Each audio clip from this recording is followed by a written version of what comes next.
అనుదినమన్న శ్రోతలకు మన ప్రభువును రక్షకుడై ఉన్న యేసుక్రీస్తు సరిసాటి లేని మహా గొప్ప పరిశుద్ధమైన నామమునందు శుభములు.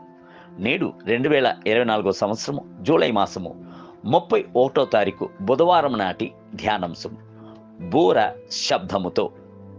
తెస్సలోనికి రాసిన మొదటి పత్రిక 4వ అధ్యాయము 16వ వచనం నందు ఆర్భాటముతోనూ ప్రధాన దూత శబ్దముతోనూ దేవుని బోరతోనూ పరలోకం నుండి ప్రభు దిగివచ్చును. లోకమునందు 3 ప్రాముఖ్యమైన సంఘటనలు కలదు.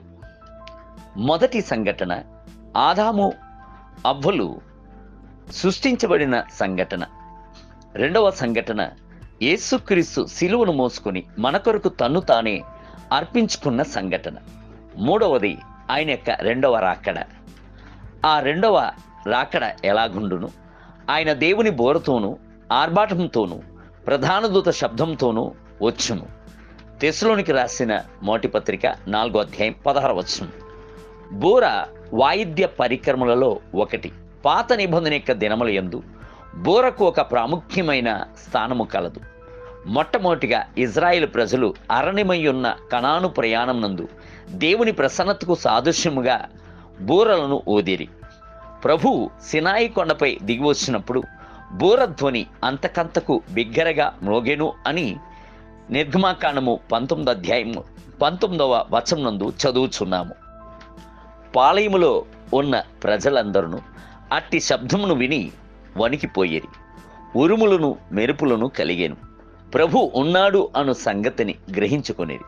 దైవ భయము వారి యొక్క అంతరంగమునందు కలిగేను. అటు తరువాతి దినముల యందు బూర అనునది ఇజ్రాయేలు ప్రజలను సమాజముగా కూడి వచ్చినట్లు చేయు పరికరముగా వాడబడెను. దానిని గూర్చిన వివరములను సంఖ్యాకాండము 10వ అధ్యాయం నందు చదువగలము. బూరలను ఊదుచున్నప్పుడు సమాజపు వారందరూ ప్రత్యక్ష గుడారం యొక్క ద్వారము వద్దకు కూడి రావలెను.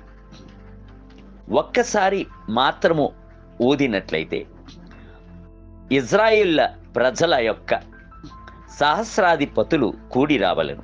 అయితే బూర గొప్ప శబ్దముతో ఊదబడినట్లయితే ఇజ్రాయేలు ప్రజలందరూ మోట ముళ్లతో గుడారమును చుట్టుకొని ఎత్తుకుని మేఘస్తంభమును వెంబడించుచు బయలుదేరవలను అనుటయే ఆ ఆజ్ఞ. ఆ తరువాత బూర శబ్దము దేవుని స్తుతించి ఆరాధన చేయుటకు పాత నిబంధన కాలం నందు వాడబడి ఉన్నది.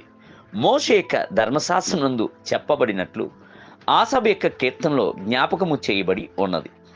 కీర్తనకారుడు చెప్పుచున్నాడు, అమావాస్య నాడు బూరను ఊదుడి, మనము పండుగ ఆచరించు దినమగు పున్నమి నాడు బూరను ఊదుడి.